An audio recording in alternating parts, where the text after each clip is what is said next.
بسم اللہ الرحمن الرحیم۔ السلام علیکم۔ ایک مرتبہ ایک بہت ہی گنہگار اپنے زمانے کا ماننا ہوا فاسق و فجر شخص ایک جنگل کے قریب جا رہا تھا کہ اس نے ایک آدمی کو دیکھا جو اپنے سامنے زمین میں ایک سوکھی ٹہنی دبائے بیٹھا تھا اور اللہ کی عبادت کر رہا تھا۔ اس گنہگار آدمی نے پوچھا، تم کیا کر رہے ہو؟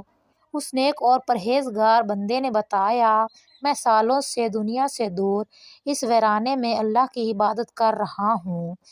جس دن میری عبادت قبول ہوگی اس دن یہ ٹہنی ہری ہو جائے گی۔ اس طرح مجھے پتہ چل جائے گا اس گنہگار کے دل میں جانے کیا آیا۔ وہ بھی زمین میں ایک سوکھی ٹہنی دبا کر بیٹھ گیا اور عبادت کرنے لگا۔ تھوڑی دیر بعد کہیں سے ایک آدمی کی مدد کی پکار آئی اور پکارنے والے نے نکاہت بھری آواز میں پانی مانگا۔ دونوں نے سنی انسنی کر دی۔ آواز دوبارہ آئی۔ 3-4 مرتبہ کی پکار کے بعد گنہگار نے نیک شخص سے کہا، میں تو ابھی بیٹھا ہوں، تمہیں کتنا عرصہ ہو گیا ہے؟ تم ذرا اٹھ کر اسے پانی پلا دو۔ میں بھی ابھی بیٹھا ہوں، اٹھنا نہیں چاہتا۔ اس نیک بندے نے گنہگار کو ڈانٹ کر کہا، میری عبادت میں خلل نہ ڈالو، ارتکاز ٹوٹ جاتا ہے۔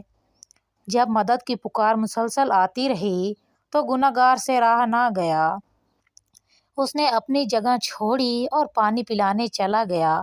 جب تھوڑی دیر بعد واپس آیا تو اس نے دیکھا اس کی ٹہنی ہری ہو چکی تھی اور اس نیک بندے کی ٹہنی ویسی کی ویسی ہی تھی۔ وہ تو رب ہے، جس کی چاہے توبہ قبول کر لے۔